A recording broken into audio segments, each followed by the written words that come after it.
À la tête du JNIM, le groupe de soutien à l'islam et aux musulmans affilié à Al-Qaïda, il est l'un des hommes les plus recherchés du Mali.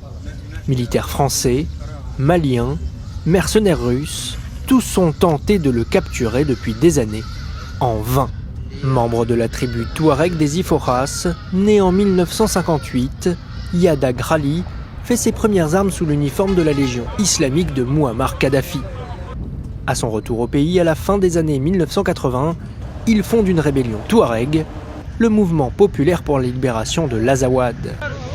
Il est alors proche des musiciens du groupe Tinariwen, boit de l'alcool et fume du tabac. Après quelques mois de combat, la paix est signée avec Bamako en 1991 et Yada Grali se rapproche des cercles du pouvoir.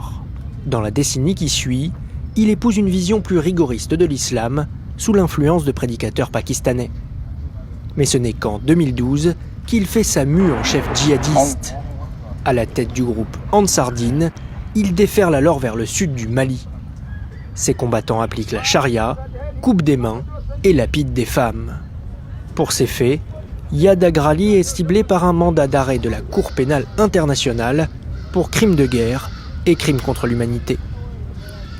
L'intervention française Serval mettra fin à l'avancée des djihadistes, leur chef disparaît dans le désert, mais son groupe continue à frapper et à se renforcer. En 2017, plusieurs organisations fusionnent sous la bannière du groupe de soutien à l'islam et aux musulmans, le JNIM, affilié à Al-Qaïda. Une formation transethnique qui inclut des Peuls, mais aussi des Bambara.